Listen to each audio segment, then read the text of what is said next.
Nous sommes en direct avec Gilles Kepel. Bonjour Monsieur Kepel, spécialiste du Moyen-Orient, de l'islam contemporain. Vous avez écrit notamment Holocauste, Israël-Gaza et guerre contre l'Occident chez Plomb. C'est précisément ça la grande difficulté, Monsieur Kepel. Alors Emmanuel Macron a échangé avec Mahmoud Abbas hier, lui demandant cette réforme de l'autorité palestinienne à laquelle faisait allusion François Clémenceau il y a quelques instants. Mais c'est Mahmoud Abbas qui la dirige. Il n'y a pas eu d'élection depuis 2006. Il y a une discontinuité territoriale. Il y a des colons qui sont installés en Cisjordanie et il y a des groupes manifestement radicaux armés dont la population ne cesse de grandir auprès de la jeunesse palestinienne. Oui, c'est vrai, mais en fait, c'est pas ça vraiment le problème. Le problème, c'est de changer complètement de logiciel. Vous voyez, c'est pourquoi cette affaire d'État palestinien est revenue en première ligne.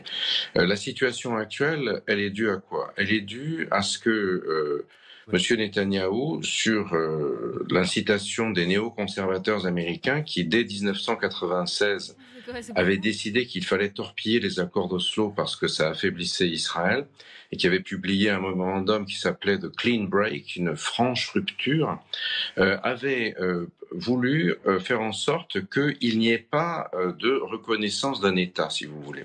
Et ça avait été, à travers la seconde intifada et autres, ça avait abouti à cette espèce d'équilibre entre, d'un côté, un Hamas dirigé par Sinwar, que Netanyahou avait libéré de prison, et lui-même, les deux ayant ceci en commun, Sinwar et Netanyahou, que ni l'un ni l'autre ne voulaient du processus de paix. Chacun pensant, notre Sinwar en particulier, l'emporter par les armes, et Netanyahou finalement se contentant du statu quo, faisant financer ou laissant financer le Hamas de Sinwar par le Qatar pour créer une sorte de Bantoustan, convaincu que finalement Sinwar aboierait, si j'ose dire, mais ne mordrait jamais. Et c'est ça qui a explosé le 7 octobre. Et c'est à cela justement que la communauté internationale aujourd'hui essaye de mettre un terme en réimpliquant la perspective de l'État palestinien, même si, en ce faisant, on met, comme vous l'avez mentionné tout à l'heure, à la charrue avant les bœufs. Si il y a d'immenses obstacles devant cette solution. Vous avez mentionné le fait que Mahmoud Abbas a un gouvernement épuisé, qu'il n'est pas démocratique, qu'il y a presque 700 000 colons en Cisjordanie aujourd'hui, ce qui va poser le problème de la capacité d'Israël, si une paix se met en place, de faire en sorte que ces colons disparaissent comme tels de la Cisjordanie, un processus qui n'est pas sans évoquer l'OAS pendant la guerre d'Algérie, si vous voulez. Et puis, il y a aussi Gaza, qui va payer la reconstruction, tout est détruit, le sol est rempli de choses qui peuvent exploser. Alors Gilles Kepel, restez avec nous s'il vous plaît. Je voudrais me tourner vers François Clémenceau. Quel peut être le rôle des autres pays de la région ? Je pense à la Jordanie et je pense à l'Égypte dans ce processus, pays voisins qui furent adversaires militaires d'Israël par le passé, soutiens principaux des Palestiniens. Quelle est leur position aujourd'hui ? C'est très compliqué parce que ce sont les deux seuls pays qui ont signé une vraie paix avec Israël, où il y a d'un côté pour l'Égypte précisément l'échange de la paix contre les territoires. Le Sinaï a été rendu à l'Égypte et l'Égypte aujourd'hui est un partenaire non pas d'Israël au sens où nous l'entendons, mais c'est vrai qu'aujourd'hui vous le voyez en première ligne par exemple pour négocier, parce que qui connaît mieux finalement le Hamas des frères musulmans que l'Égypte qui les combat depuis tant d'années, tant de décennies. Et de l'autre côté la Jordanie qui elle est intéressée évidemment géographiquement mais politiquement et j'allais dire presque spirituellement par ce qui se passe à Jérusalem-Est et en Cisjordanie, parce que historiquement c'était effectivement la même population. Et donc ces deux pays-là sont gênés, ils sont sincèrement gênés. Et c'est l'une des raisons pour lesquelles d'autres États arabes qui n'ont pas fait la paix avec Israël, même si certains, comme les Émirats arabes unis, ont signé les accords d'Abraham, une normalisation avec Israël, ils sont intéressés par un retour effectivement d'un processus de paix, pas à n'importe quelle condition. Évidemment, pas avec le Hamas, qui ne peut pas être l'un des partenaires de cette solution-là. Donc, mais ils sont prêts en revanche à prendre leurs responsabilités financièrement pour reconstruire Gaza, politiquement pour aider l'autorité palestinienne à réassurer sa légitimité sur ce qui sera un jour l'État palestinien, et l'idée est effectivement de faire en sorte que toutes ces pièces du puzzle puissent coller les unes aux autres pour arriver à une solution. Il n'y aura pas de solution militaire à ce qui se passe aujourd'hui. Gilles Kepel, y a-t-il un homme, une femme providentielle qui pourrait incarner cela côté palestinien, c'est-à-dire l'après, la fin de Mahmoud Abbas, la fin d'une autorité palestinienne ancienne, décrédibilisée ? Celui qui est le candidat aujourd'hui le plus probable, d'une certaine façon, c'est Marwan Barghouti, qui a été l'un des chefs militaires de l'OLP pendant la seconde intifada, qui est toujours dans les geôles israéliennes, à peu près depuis une vingtaine d'années maintenant, et que bien sûr Netanyahou n'a pas laissé sortir, parce que lui, il peut incarner une initiative qui serait soutenue par la communauté internationale. Netanyahou a préféré avoir Sinoir, puisque avec Sinoir, ça voulait dire qu'il n'y avait aucun soutien extérieur à ce personnage.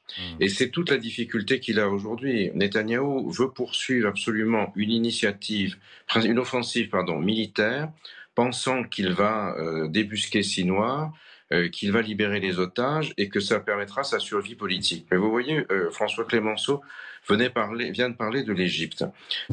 Israël a violé les accords avec l'Égypte en occupant la zone démilitarisée qu'on appelle le corridor de Philadelphie entre Gaza et le Sinaï, parce qu'ils veulent faire des trous dedans, si vous voulez, et interrompre le flux éventuel des armes, des marchandises par les tunnels qui passent dessous.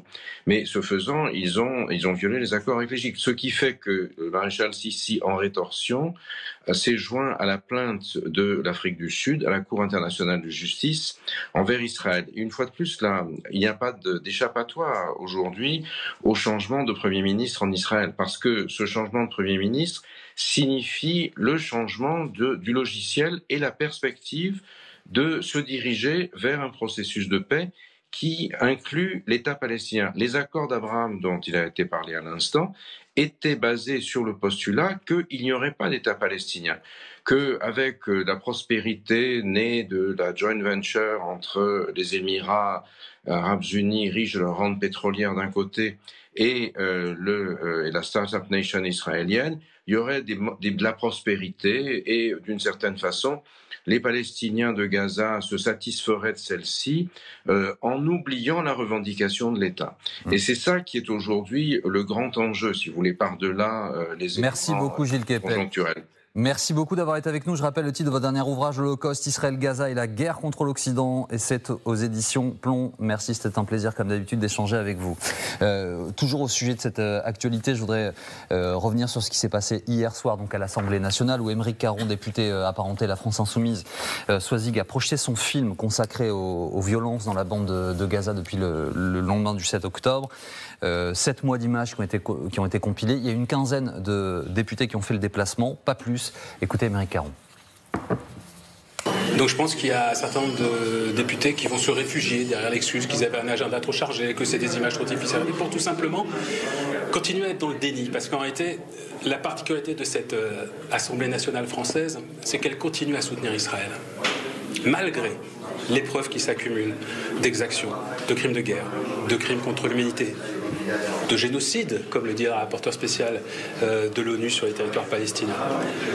Alors, je précise que lui dit ne pas avoir voulu faire ce film en réponse à celui projeté aussi à l'Assemblée nationale, mais qui avait été fabriqué, monté par les autorités israéliennes et qui concernait les pogroms du 7 octobre.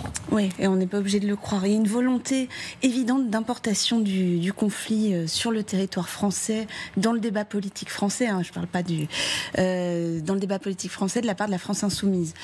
C'est leur axe de campagne principal, ce qui est étonnant d'ailleurs, c'est plutôt des tenants de l'Europe sociale, d'habitude la France Insoumise, que fait Manon Aubry, d'ailleurs la tête de liste dans les débats, mais c'est comme s'il y avait une campagne parallèle de la France Insoumise pour les européennes.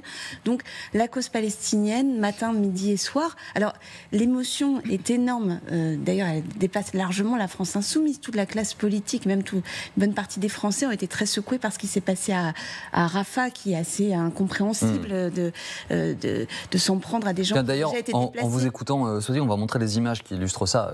Manifestation donc hier à Paris, et vous allez voir également des images à Bordeaux, à Marseille, à Lyon. On a éteint la lumière des mairies. Mais ce qui rend très compliqué ce moment d'un point de vue politique, c'est l'instrumentalisation qui est faite de la cause palestinienne par la France insoumise depuis le début de la campagne.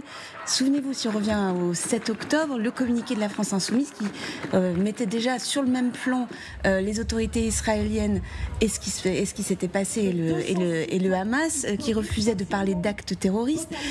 On les écouterait beaucoup plus aujourd'hui s'ils avaient qualifié ce qui s'était passé le 7 octobre d'actes terroristes. Certains l'ont fait. Certains l'ont fait, mais dans le communiqué qui était le fait du groupe de la France insoumise à l'Assemblée, ce n'était pas le cas. Et l'explication, c'était que les crimes de guerre, c'était une expression du droit jugée plus forte de leur côté que actes terroristes. Mais certains le font aujourd'hui parmi eux. Mais ce qui est vrai, c'est que mettre de la surenchère sur une situation qui est déjà épouvantable, géopolitique, insupportable, ça va certainement pas dans le bon sens. D'ailleurs, il y a beaucoup de gens à gauche qui regrettent qu'on ne puisse pas entendre une voix claire qui dirait et en même temps, ce qui s'est passé le 7 octobre est une abomination et en même temps, il faut un cessez-le-feu à Gaza.